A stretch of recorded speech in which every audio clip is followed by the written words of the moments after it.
Bom dia, boa tarde, boa noite. Seja bem-vinda, seja bem-vindo ao Sarau da Casa Azul. Eu sou Luciane Carriz e, junto com Luzimar Soares, somos as idealizadoras desse projeto. Hoje vamos conversar com Diane Cooperman, que é jornalista. Ela foi várias vezes premiada nos vários tempos do Jornal do Brasil. Ela é doutora em comunicação social, ex-diretora da Faculdade de Comunicação da Universidade Gama Filho, judia, ex-vice-presidente da Federação Israelita do Rio de Janeiro, conselheira da Associação Religiosa Israelita, a maior congregação judaica do Rio de Janeiro, e da ONG católica Contém Amor.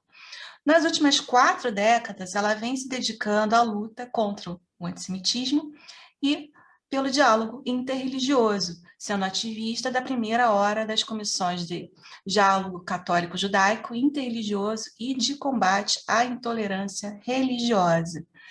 Jane, muito obrigada por você participar desse nosso projeto. Seja bem-vinda. Então, a gente agradece demais, né? Principalmente nesse momento que estão acontecendo tantas situações muito graves, né, no mundo. Então, vamos começar falando um pouquinho. Quando a gente fala sobre religião, existe uma complexidade muito grande, pois é uma segregação e também uma espécie de ódio pela religião do outro. Você trabalha justamente no sentido de promover esse diálogo entre as religiões, buscando o entendimento e a colaboração entre todas as religiões. Como você acredita que o caminhar entre as pessoas, entre os povos, pode ser feito de uma forma que cada dia mais pessoas compreendam a necessidade de respeitar as religiões dos outros? Boa tarde, quase boa noite, bom dia para quem está longe. Quero agradecer muitíssimo a Luciane, Luzimar, pelo convite. Realmente estou muito feliz e parabenizo por serem idealizadoras deste sarau da Casa Azul. Então, vamos lá nesse papo informal. Por favor, me interrompam quando acharem necessário, quando tiverem mais perguntas, porque é um tema muito complexo, de fato. A primeira pergunta é uma pergunta já muito complexa em si, que o problema da intolerância religiosa é que cada credo se acredita dono da verdade absoluta. A gente vê eu dono absoluta e quer impor a sua verdade a outro. Essa verdade única tem que ser compartilhada pelos outros. E aí que cria o problema, aí que cria a intolerância, aí que criam as disputas.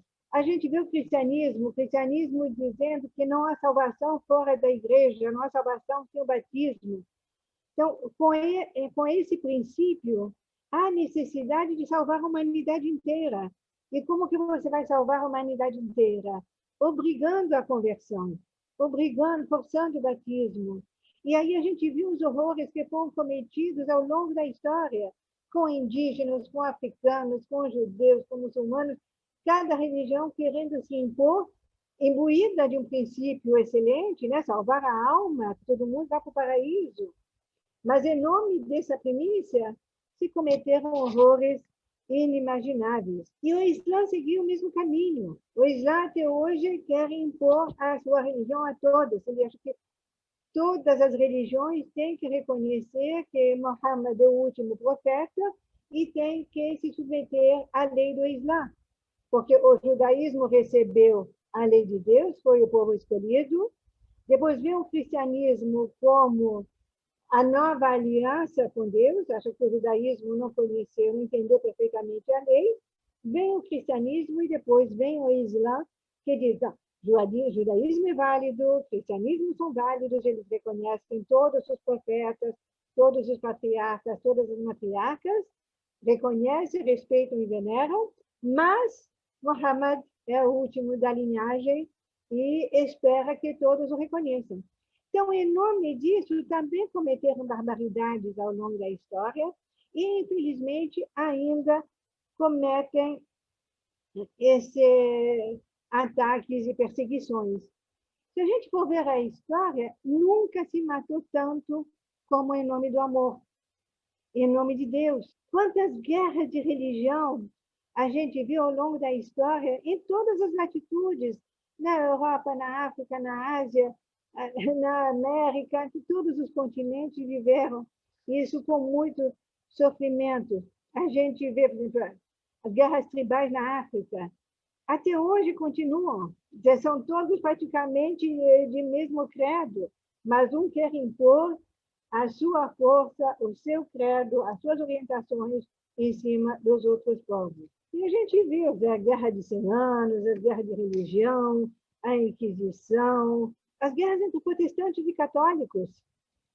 Todos acreditam em Jesus, precisam se matar, e, no entanto, houve guerras atrozes, inclusive até o final do século passado, entre Irlanda e Inglaterra, católicos e protestantes, se matando porque um quer impor a sua versão do cristianismo. Isso não é um absurdo? E a gente vê hoje na Índia os Rohingyas muçulmanos perseguidos pelos budistas e massacrados, budistas perseguidos em outras regiões pelos muçulmanos. Se a gente olhar a história do mundo, a gente vai ver apenas um hiato de quase 500 anos na Península Ibérica, que é a época de ouro em que houve o poderio dos mouros, que conviveram perfeitamente com judeus e cristãos. E aí sim foi realmente uma época de uma explosão artística, arquitetônica, né, do saber, do conhecimento. Isso foi algo fantástico. Mas quando os reis católicos retomam o poder, expulsam os mouros, os infiéis, é engraçado que os muçulmanos consideram as outras religiões os infiéis e os cristãos consideram as outras religiões infiéis. E aí os outros ficam no sanduíche entre as duas vertentes que consideram todos infiéis. Com isso tudo, e desemboca aqui numa época terrivelmente tenebrosa da história da intolerância religiosa, que é a Inquisição. É a Inquisição que vai estender seu braço até o mundo novo, né? O Brasil, a gente viu o Brasil passando pela Inquisição, inclusive tinha acabado na Europa, continua no Brasil. A gente vê isso tudo e se pergunta como que o ser humano pode ser tão cruel, tão ruim e querer tanto impor o seu conhecimento.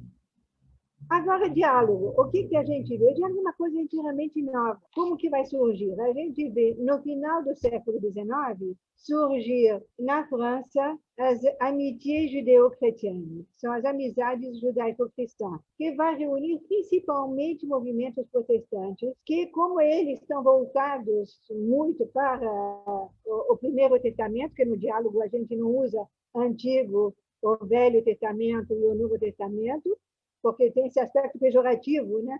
De você dizer que se a Bíblia hebraica é antiga e velha, ela foi ultrapassada pela Bíblia cristã, e então a gente, no diálogo, tenta também eliminar essas nomenclaturas pejorativas. Então, como eu estava dizendo, os protestantes prezam muito esse Primeiro Testamento e começam a se aproximar dos judeus, porque eles veem que foram cometidos muitos horrores. Mas há também aí um interesse subreptício, que muito pouca gente tem a coragem de dizer, então eu vou dizer aqui, é a conversão. O interesse maior dos protestantes, quando se aproximam dos judeus, é garantir a volta do Messias. Que o Messias veio para os cristãos, os judeus ainda esperam o Messias, viria uma segunda vez quando todos aceitaram o cristianismo, principalmente quando os judeus reconheceram Jesus como o Messias. E como os judeus não reconhecem, a melhor maneira é tentar conquistá-los, se aproximando deles e fazendo-os ter a epifania e aceitar Jesus como o Messias. O momento da mudança total desse diálogo vai acontecer com o Concílio Vaticano II, quando João XXIII convoca o Concílio Vaticano II com a ordem específica de rever as relações do catolicismo com o judaísmo. E isso vai ser uma coisa assim de uma coragem incrível. Vai ser combatido durante todo o concílio, que vai se eternizar, vai se demorar, porque não aceitavam. Finalmente vai surgir a declaração Nostra Aetate, o estado das coisas, em 1955. Essa declaração, que consta todos os documentos do Concílio Vaticano II, surge, na verdade, em relação não só ao judaísmo é a relação da igreja com outras religiões, porque as barreiras eram muito grandes, como que iriam fazer só do judaísmo? Então, abrem as outras religiões, o Islã, o budismo. Qual a importância desse documento? É que, pela primeira vez, vai reconhecer as origens judaicas do cristianismo, que as pessoas sabiam ler, mas até hoje você tem gente que diz, uai, Jesus era judeu? Uai, os salmos são judaicos? Os salmos são do rei Davi. Mas estão tão incorporados à liturgia cristã que eles não param para pensar. Então, reconhece a origem judaica do cristianismo, recomenda o estudo das fontes e o mais temerário, o mais avançado, foi reconhecer que os judeus não foram responsáveis pela morte de Jesus. A acusação pior para o judaísmo é que vai fundar todo o antijudaísmo. Que um grupo humano ser responsável pela morte de Deus, pelo assassinato de Deus, pela execução, pela crucificação de Jesus, é uma aberração, é um crime inimaginável. E isso vai pesar ao longo de toda a história contra o povo judeu. Então, a gente vai ver isso, surge em 55, nós agora estamos em 2021, é muito pouco tempo para destruir 2000 anos de catequese cristã, vai continuar com tudo. É muito pouco tempo para você desconstruir todo o imaginário antissemita que foi construído ao longo desse tempo. Mas a gente tem uma grandíssima vantagem, que é a difusão. As pessoas estão sentindo necessidade desse diálogo. E aí, o que a gente vê? Começa entre judeus e protestantes, se estreita com judeus e católicos. Judeus e muçulmanos que sempre tiveram uma relação muito boa. Aí vem o diálogo abraâmico, que são as 3 religiões que descendem de Abraão. E você consegue fazer um diálogo excelente. E aí você tem a necessidade do diálogo com as outras religiões, principalmente no Brasil, em que você tem influências muito grandes das religiões de matrizes africanas, você tem o budismo muito presente, você tem o ateísmo, o panteísmo muito forte. Então, como lidar com essas outras religiões? E foi interessante acompanhar esse tempo. Os religiosos das religiões abraâmicas não aceitavam conversar com as outras religiões, com as outras etnias. Não admitiam, porque chamavam de politeístas. Como que a gente vai conversar com gente que adora estátua, gente que adora templo, gente que adora tronco, gente que adora vento, sol, a lua, né? A gente não tem diálogo. Então, a gente criou, isso daqui realmente é algo fantástico, que a gente, na área, a minha congregação, que foi assim, um alicerce desse diálogo, nós criamos o diálogo interétnico. E, através desse diálogo interétnico, podemos dialogar com as religiões de matriz africana, com os negros, com todos os negros, dialogamos com ciganos, com indígenas. Então, isso começa em 1980. Para você chegar até hoje, a presença da Comissão de Combate à Intolerância Religiosa, liderada por Ivanildo dos Santos e por mãe Fátima Damas, levou que 30 anos. Então, finalmente, a partir de 2008, que começa a ter esse diálogo, e que as outras religiões aceitam conversar com as outras religiões. As religiões abraâmicas finalmente veem que é inapelável e tem que conversar com as outras religiões. Então, foi assim uma trajetória longa, complexa, cheia de dificuldades, mas que, finalmente, hoje, eu estou feliz que a gente plantou uma semente que está frutificando.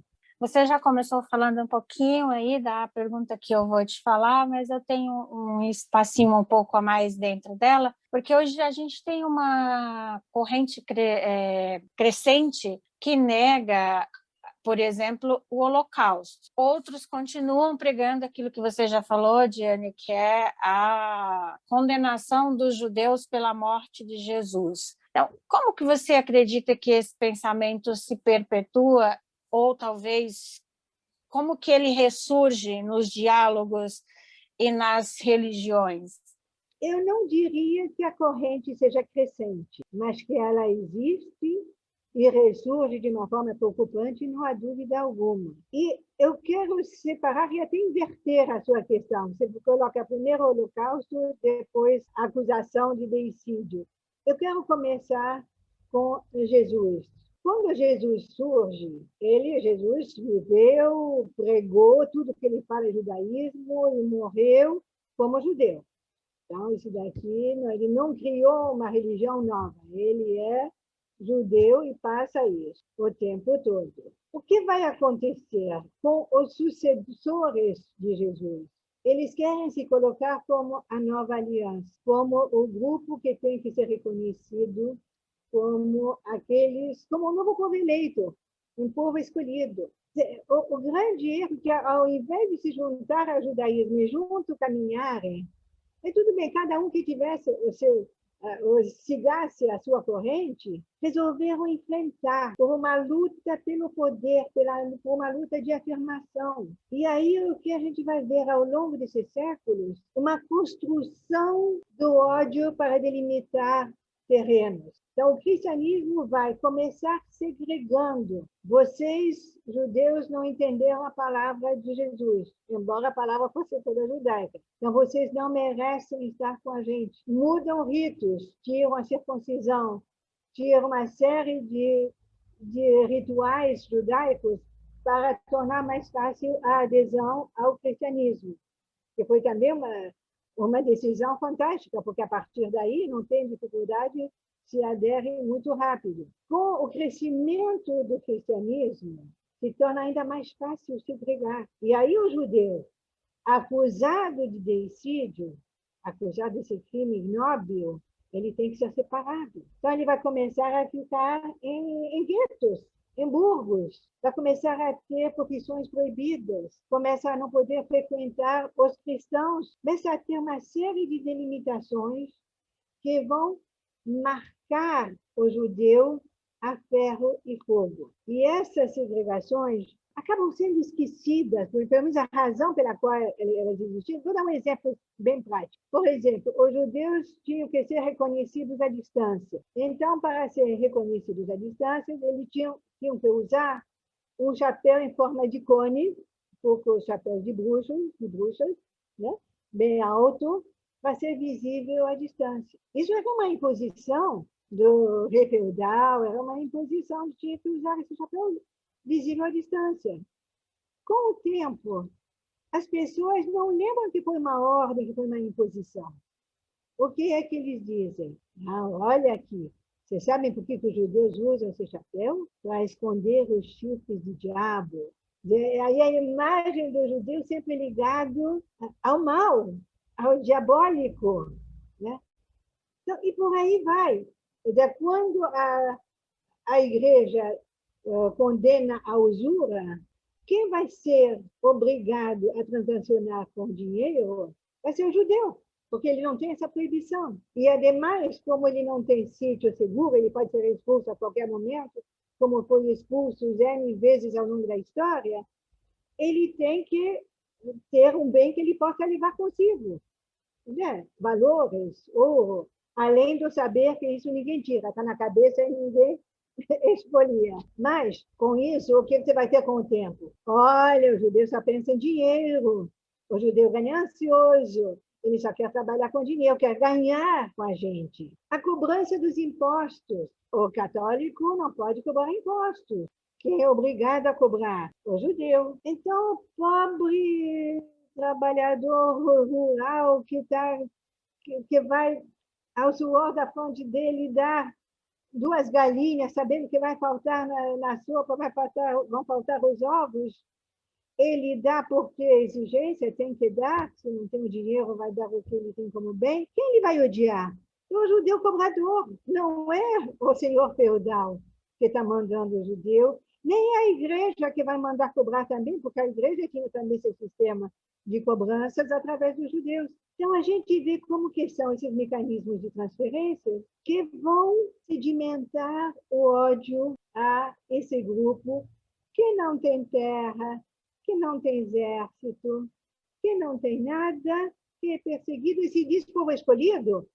É muita audácia. Povo escolhido por quê? Como? Com que direito?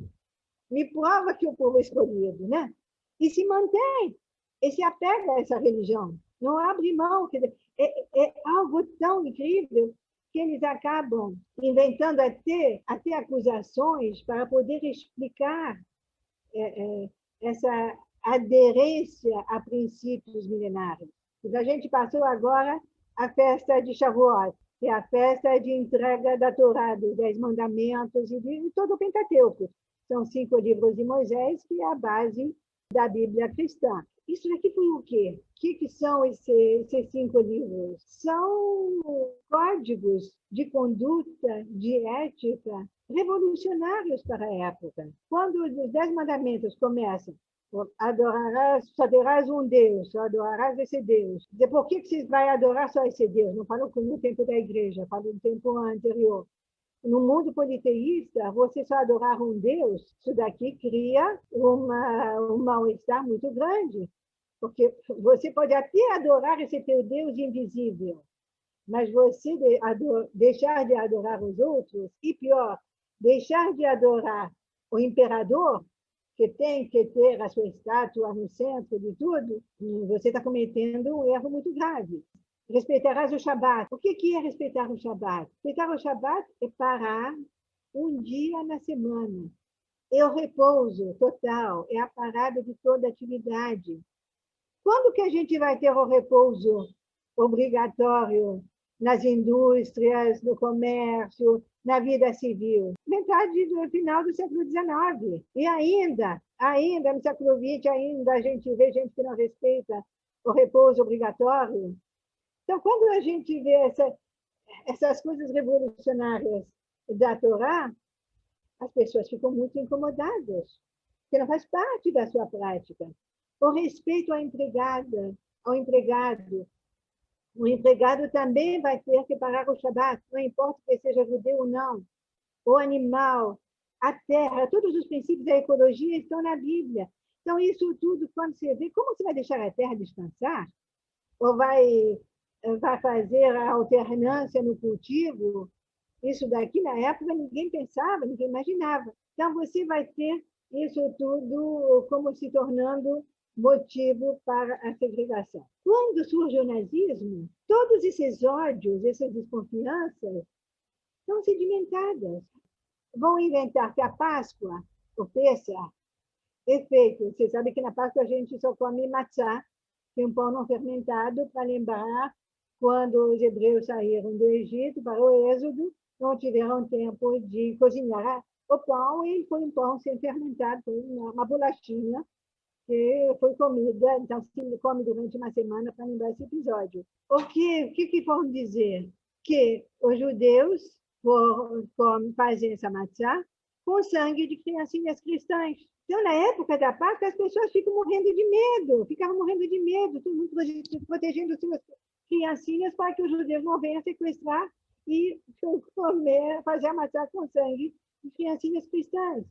Os muçulmanos estão readotando, árabes radicais estão readotando essa história, com vídeos circulando na internet, para mostrar, cuidem das suas crianças, está chegando a Pêssar, vão roubar suas crianças para fazer matzá.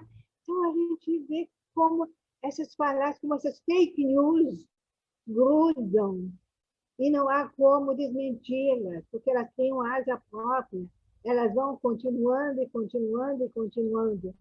Então, quando surge o nazismo, essa segunda pele grudada, vamos pensar que ele surge no mundo profundamente cristão, protestante sim, mas imbuído de todo esse ódio que aprendeu na escola da igreja, que ouve em casa, que ouve nas missas, que ouve... Então, isso tudo vai impregnando. Então, quando surge o Holocausto, é muito simples. Você eliminar esse verme. O que o Hitler usa no Mein Kampf? No livro que eu chamo de Bíblia Satânica, porque ele descreve, enquanto ele está na prisão, 15 anos antes de chegar ao poder, ele conta tudo o que ele vai fazer. E ele diz que tem que eliminar esse verme. Agora, na pandemia, houve na Alemanha desenhos falando praga, eu desenho o rato com a estrela de Davi, dizendo esta é a verdadeira praga. Hoje, século 21, terceiro milênio, como apagar tanto ódio?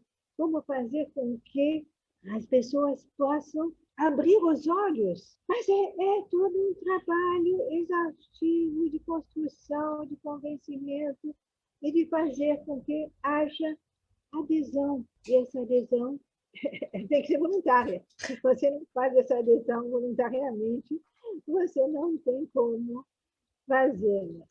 Como você, Diane, observa a junção de traficantes e milicianos em busca dessa expansão de seus territórios?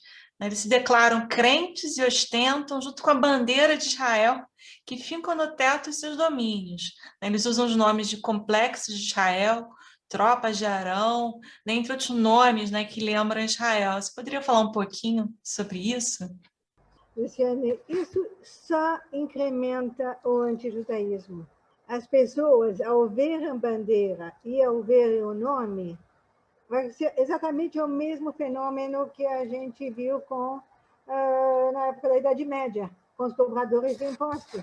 Eles não veem o miliciano, nem o traficante evangélico, que só quer destruir as casas de candomblé, as casas de santos, mas vê a bandeira de Israel e vê os nomes bem judaicos. Até outro dia houve uma live com vereadores lançando uma comissão de combate à intolerância pela liberdade religiosa, e um dos vereadores falou que tem os milicianos israelenses. Como milicianos israelenses? Não tem nenhum judeu no meio deles. São traficantes convertidos ao neopentecostalismo que tem como missão destruir e acabar com as casas de santos dos seus redutos.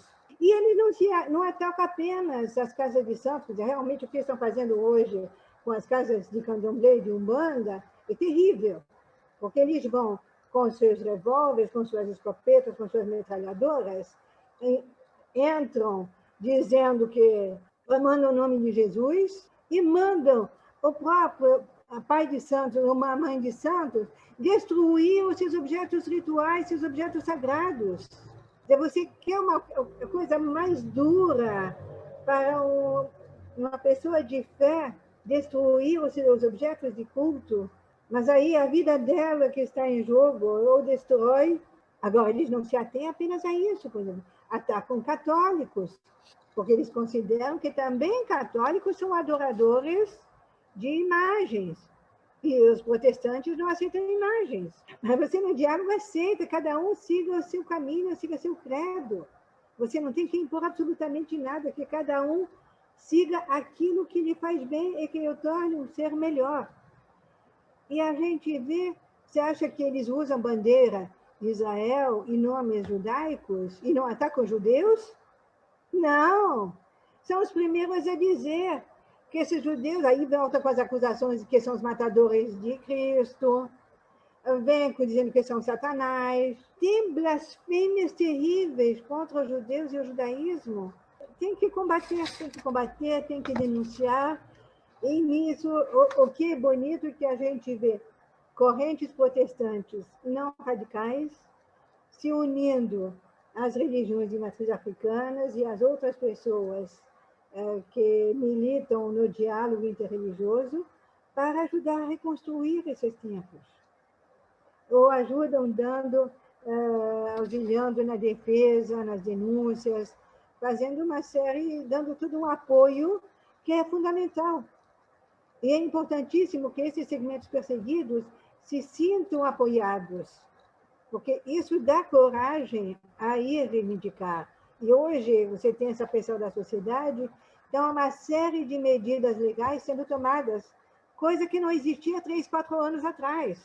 Isso tudo é resultado dessa união das pessoas de diálogo, exigindo das autoridades e trabalhando com as autoridades para que haja delegacia que registre os crimes de intolerância religiosa. Isso daqui não era nem tipificado. E eram registrados como injúria racial, que é uma coisa menor. Foi preciso assim, uma luta de delegados, advogados trabalhando para que o crime de intolerância religiosa fosse tipificado. E aí a gente tem esse progresso. No momento atual em que vivemos uma pandemia de proporções que a gente ainda não tem como calcular na sua totalidade, você acredita que as religiões podem contribuir para que as pessoas tanto acreditem quanto neguem a ciência? Ou seja, as crenças religiosas, elas podem influenciar as decisões das pessoas de não tomarem a vacina, por exemplo? A gente está vivendo um momento muito curioso, muito interessante e muito dramático, porque a gente sabe que vidas humanas estão em jogo. Com esse fenômeno curioso que está surgindo, é o crescimento do criacionismo. O que é o criacionismo? É a doutrina que quer seguir aquilo que a Bíblia diz.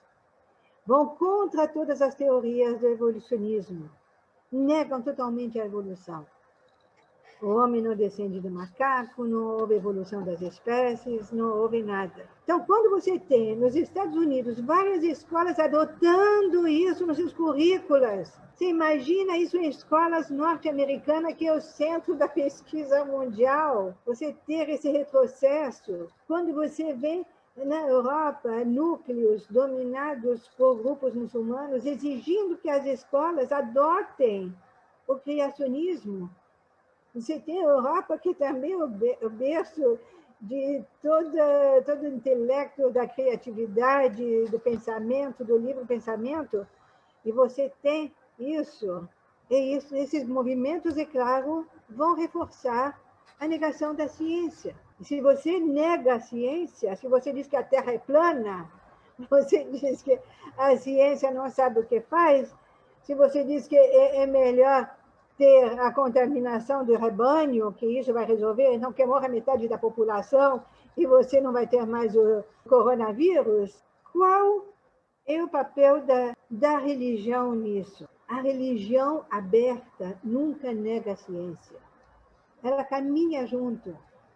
Não há conflito entre a ciência e a religião. Inclusive, a ciência e a tecnologia foram uma arma fantástica agora nesse tempo de pandemia. Quando a gente pensa que estamos 1 ano e 3 meses isolados, se a religião não estivesse presente através do Zoom, através das mídias sociais, através de uma presença muito forte, mesmo distante, o que seria das pessoas? As religiões são um congraçamento. Você tem serviços religiosos, se você não tem esse serviço religioso à distância, se eu ficar sozinha, lendo que estamos rezando sozinha, não vai. A ciência se tornou ferramenta para o fortalecimento da religião. E o que a gente vê? Uma coisa muito bonita. Os grupos religiosos fazendo campanha para esclarecimento das populações, dos seus fiéis, sobre a importância da vacinação, porque para todas as religiões a vida é o bem mais sagrado. Então, todos esses grupos trabalham a sacralidade da vida e mostram, faça a sua vacina, não importa o que é, e também conscientizam que é a primeira vez na história da vacinação que a gente sabe nome de fabricante, nome de origem, nome de produtos. Nós todos vacinamos nossos filhos. Eu sou da geração que passou por todas as doenças infantis, não havia vacina. Mas que alegria poder proteger as minhas filhas com as vacinas. Era só ter pediatra dizer, está na hora de tal vacina, pronto, vai lá e dá vacina. E eu lá me preocupava em saber o nome, a origem. Era vacina, a criança chorava, cortava o coração, mas fazia vacina. E se tivesse uma reaçãozinha, a gente cuidava. Qual o grande drama? Estão fazendo um cavalo de batalha de matemática que não tem razão de existir. Então, você ainda não se vacinou, se você ainda tem dúvidas, não pense 2 vezes. Vá, salve-se e salve os outros, porque não é apenas você que você está salvando. Um outro ponto, né, que também tem a ver justamente com isso que você falou, né, ciência, religião, política. É o surgimento das extremas-direitas na Europa, né, em países como a Hungria e Polônia. Né? Podemos dizer que existe um antissemitismo árabe hoje em dia também? Ambos são muito preocupantes, não há dúvida, e tem uma raiz comum, que é o extremismo. Qualquer extremismo é preocupante, qualquer radicalismo tem que ser totalmente rechaçado. Por quê? Porque ele tende a impor a sua ideologia em detrimento dos fatos históricos que são inegáveis. Não importa o que é, o que importa é aquilo que eu penso, aquilo que eu adoro e que eu quero te impor. Então, você não tem mais direito de escolha, o livre-arbítrio some totalmente, você tem que apenas obedecer aos meus ditames. E a gente vê não só a imposição de regras, mas também a reescrita da história. Coloca uma narrativa que pende a seu próprio favor. Você citou a Polônia. A Polônia está numa estratégia de reescrever a sua participação no Holocausto. Não pode dizer que a Polônia, que os poloneses participaram, foram os alemães. E criou até uma lei que pune. Que ousar dizer que os poloneses participaram, pode ir para a prisão. Tem pena de prisão, não é apenas uma leizinha, uma multa, não. Paga com prisão. E isso é o maior absurdo. Há um filme Lapidar, do Claude Lanzmann, que faleceu há 2 anos, Shoah. Não tem uma cena de campo de concentração. É um filme de 9 horas de entrevistas.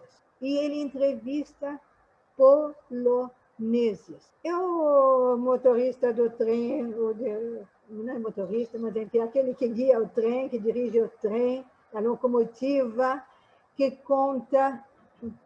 É a empregada da família judia, todos, é o vizinho de judeus que se instalou na casa do judeu, é o cabeleireiro da judia, que vai falar mal da judia, porque ela queria ser muito bonita, ela queria se arrumar muito. Quer dizer, quando você vê a pessoa comum falando e deixando aflorar o seu ódio, a sua inveja, quando você vê as pessoas dizendo, a gente sentia o cheiro de queimado, sim, a gente sentia, mas podia fazer o quê?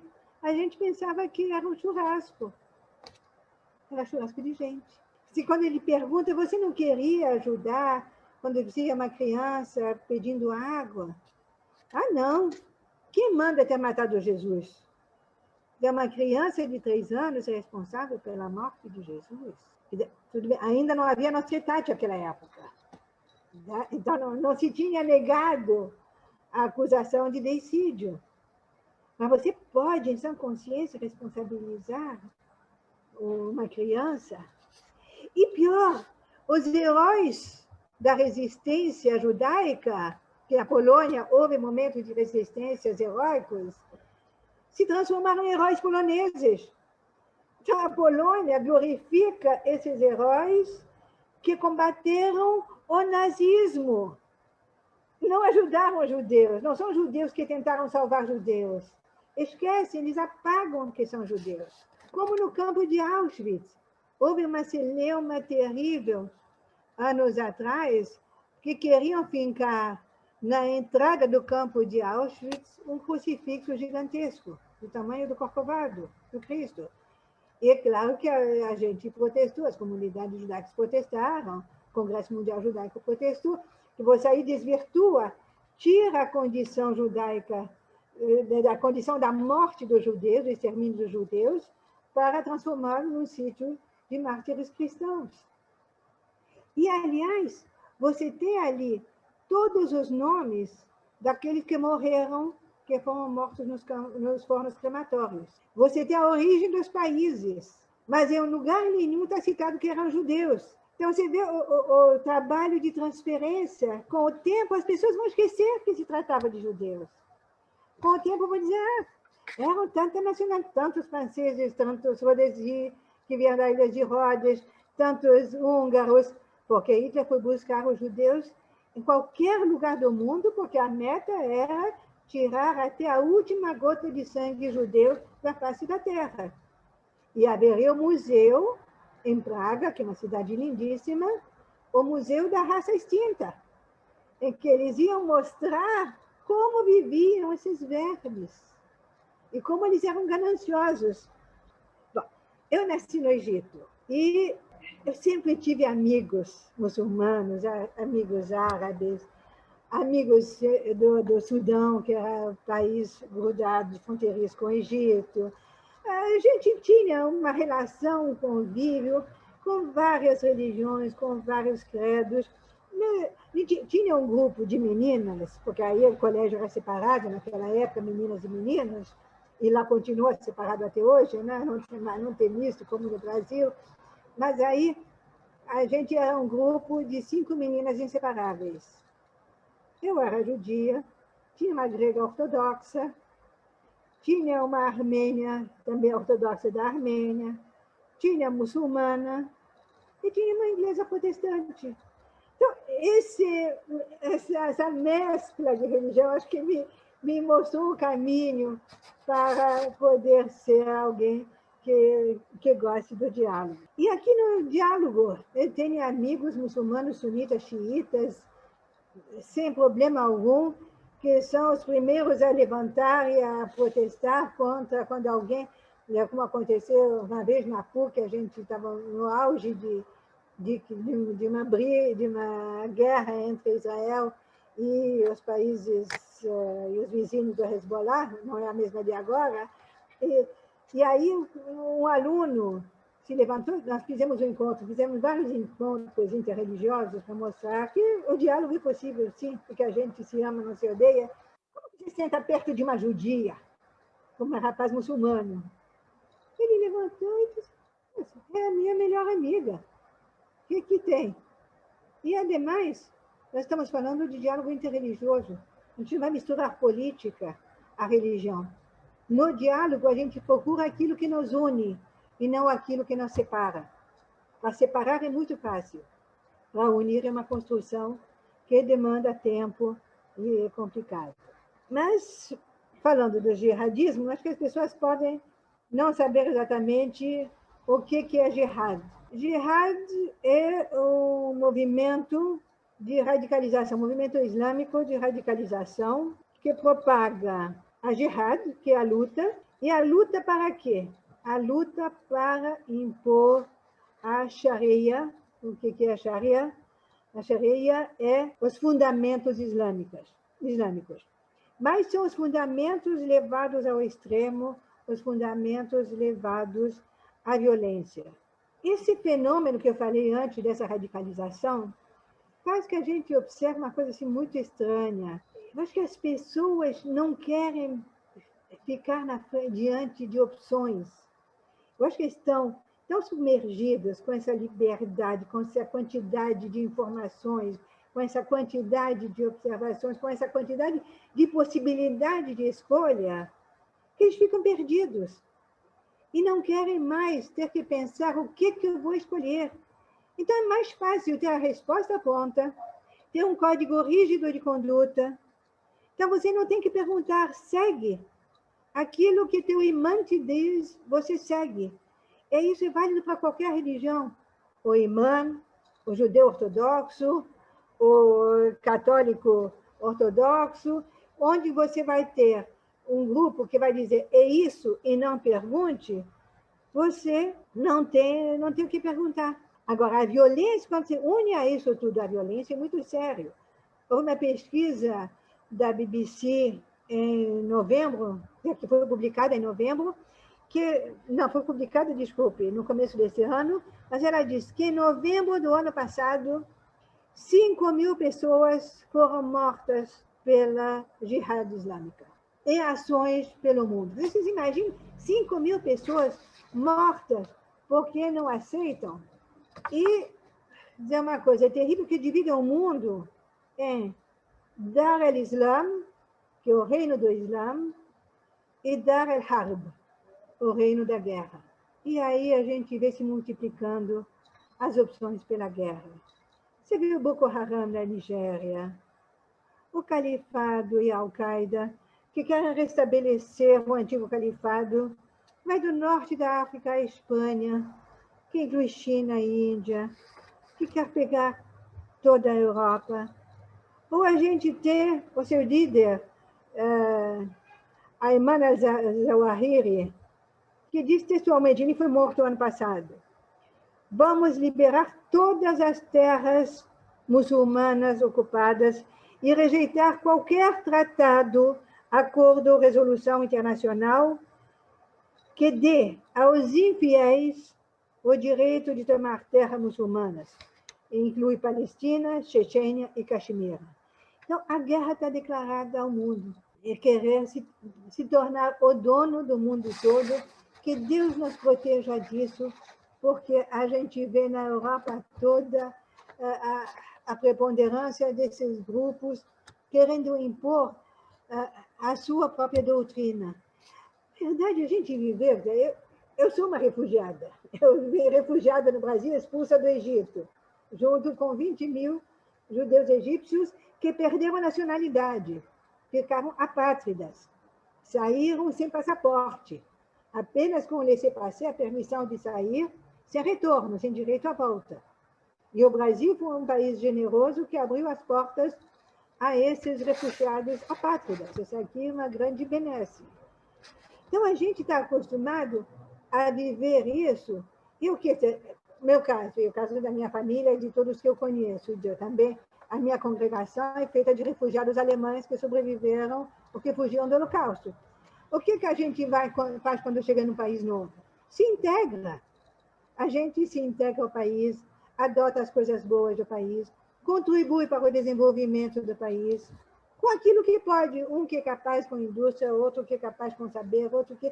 Cada um dá a sua contribuição e adota esse país como seu. O Brasil é a minha terra amada. E o que a gente vê?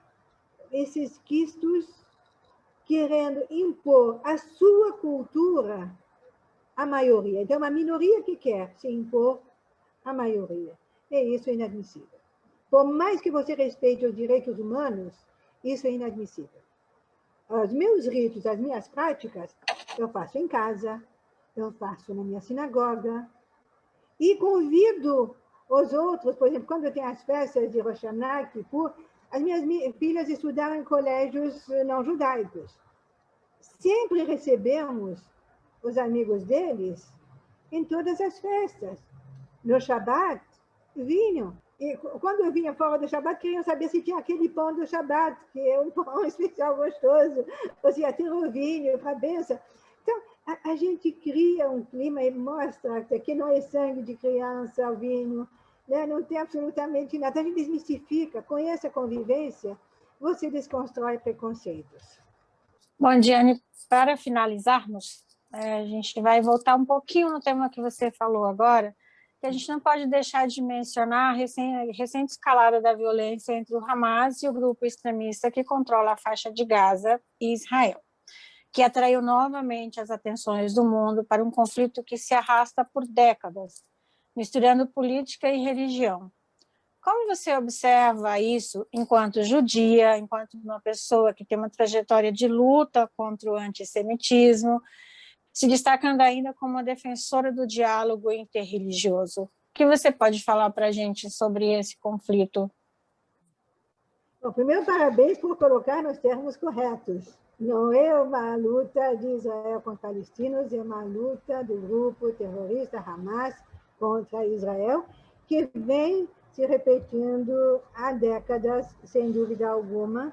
Como ativista do diálogo, não há dúvida que gera um certo mal-estar. A gente fica pisando em ovos. Embora não tenha queixa alguma, ninguém do diálogo jamais se colocou contra ou atacou diretamente, como a gente vê na mídia. Ninguém veio dizendo, Henrique, vocês estão fazendo isso com os povos palestinos, vocês estão fazendo aquilo com os povos palestinos, como a gente vê a mídia o tempo todo falando da desproporcionalidade de todas as coisas. Mas eu sei que a mídia e as notícias interferem no julgamento desses meus amigos. Então, é claro que eles vão respeitar o diálogo e não vão se manifestar abertamente a favor. Mas eu sei que lá no fundo eles se perguntam: Então, há necessidade de fazer um trabalho de esclarecimento, mas, ao mesmo tempo, esse trabalho de esclarecimento pode magoar ou pode até prejudicar os parceiros muçulmanos, porque eles recebem ordens, né, provavelmente de não apoiar a causa judaica, mas de apoiar a causa muçulmana. Embora não seja uma guerra entre religiões, não são judeus contra muçulmanos em hipótese alguma. Então, a gente tem esse certo mal-estar, a gente evita, é um terreno do qual não se fala. Como eu disse no início, a gente procura aquilo que nos une e não aquilo que nos separa. Então, no diálogo, realmente não se fala. Mas eu acho um erro. Eu acho que, passado isso, a gente tem que sentar e conversar sobre isso, porque senão deixa dúvida, deixa mágoas. E não tem nada pior do que aquilo que não foi explicitado. E aquilo que não foi verbalizado vai te gangrenando. E aí pode destruir, corroer todo um trabalho de décadas de construção e de união. Então, isso realmente, no campo do diálogo, a gente tem que fazer um trabalho muito sério de sentar e analisar e ver o que é. Em relação ao conflito propriamente dito, eu acho importante, eu vou aproveitar essa oportunidade para contextualizar um pouco os fatos. Primeiro, como eu disse, não é uma questão religiosa. Segundo, não é uma guerra entre dois países. Não é, como dizem, Israel contra a Palestina. É uma guerra de um grupo terrorista que tem por objetivo declarado de varrer Israel do mapa. Aliás, Israel não consta de nenhum mapa palestino ou árabe. Tem o mapa da Palestina sem o Estado de Israel, que é uma nesga fininha, que nem aparece quase. É menor do que o menor estado do Brasil, que é Sergipe. Gaza, Israel se retirou de Gaza em 2005. Retirou 8.000 famílias de Gaza, judeus que estavam instalados lá há décadas, para entregar Gaza, porque não queriam nenhum judeu morando lá. Tiraram todos os judeus de Gaza. Bom, essa luta foi terrível. O governo foi muito criticado por essa ação, mas fez porque cumpriu a palavra de entregar para a autoridade palestina, como entregou a Cisjordânia, entregou Gaza, para não haver briga, para haver paz. Mas a partir do momento que entregou, 2005, Hamas se instalou ali, havia o Hamas, e havia Al-Fatah, e havia Hezbollah, continuaram jogando bombas em cima de Israel. Vocês imaginam, você não tem noção da distância. É como se o Leblon, aqui no Rio de Janeiro, jogasse bomba sobre o Flamengo, todos os dias. Sderot, que é a cidade fronteiriça, que, como São Conrado, vive em bunker desde 2005, vive embaixo da terra, crianças traumatizadas, porque eles têm 18 segundos cravados entre o toque da sirene e a corrida para a proteção. Com esse sistema, isso vai responder a outro caso, a desproporcionalidade. Israel tem bunkers por todos os lados. Você tem instruções para se proteger. Então, tocou a sirene, você larga seu carro aberto ou ligado e corre para o primeiro abrigo. E se protege lá. Os prédios, as portarias ficam todas abertas nesses momentos, para que qualquer pessoa possa entrar e se proteger no bunker local. Então, esse sistema é criado. Em contrapartida, o que a gente vê em Gaza? Em Gaza, a gente vê o Hamas, que usa locais públicos, locais, escolas, até hospitais, locais da ONU, o prédio da Al Jazeera, que tinha Associated Press também, aí o grande escândalo, destruíram. Agora, o que acontece? Israel avisa por mensagem e por telefone: saiam, vocês têm 10 minutos para sair, nós vamos bombardear. Dá chance até para o líder que eles querem matar fugir. Então saem e ninguém se machuca. Agora, 1 em cada 4 bombas, míssil jogado por Gaza, cai na própria Gaza. Se matam crianças, é fogo amigo. Então, imagina, mais de 3.000 foguetes lançados essa semana. Começou segunda-feira passada. Em uma semana, mais de 3.000 mísseis sobre um país que, mínimo, Se não houvesse o sistema do escudo de ferro que protege os mísseis, que destrói os mísseis no ar, Israel não existiria mais. Seria uma carnificina. Vocês imaginaram? 3.000 bombas caindo sobre o estado do Rio de Janeiro? O que restaria? Nada e ninguém. Seria fogo e chama. Então, quando as pessoas falam, desproporcional, não me venham com isso. Pensam que é desproporcional, sim, porque Israel protege os seus, porque acredita que a vida é sagrada. Então, tem que proteger todos os seus e protege a vida dos outros. Você nunca viu nenhum israelense festejar, oba, matamos o chefão, oba, matamos uma criança. Mas do lado de lá, sim, você vê foguete, gente feliz da vida, festejando, soltando fogos, dizendo, oba, sim, nós matamos. E, infelizmente, todos os recursos que eles recebem, e recebem muitos donativos, são usados para fazer para comprar armas e para construir túneis maravilhosos para proteger os seus, para esconder as suas lideranças, para esconder tudo aqui. E para poder entrar em Israel e sequestrar israelenses.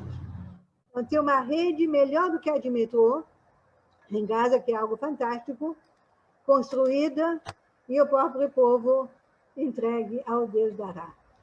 Então, quero agradecer muito a oportunidade. Teria muito, mas teria mais um bloco, se quiser, falar sobre Israel, e aí a gente falaria mais. Mas eu agradeço muito essa oportunidade. E espero paz, shalom, que a gente possa ter paz no mundo e vacina aqui. Paz no mundo e vacina, com certeza. Jane Cooperman, muito obrigada pela sua participação aqui hoje. Muito obrigada por sua participação, Jane. O cenário de guerra é um cenário que a gente desconhece, né? Pelo menos a minha geração aqui no Brasil, a gente desconhece esse cenário de guerra. E ouvir o seu relato é muito emocionante. Você não viu porque está longe, mas eu estava chorando aqui enquanto você falava, porque é muito doloroso saber que a humanidade continua se matando dessa forma. Como você disse, paz no mundo e vacina aqui para que a gente possa discutir mais esses assuntos. Muito obrigada.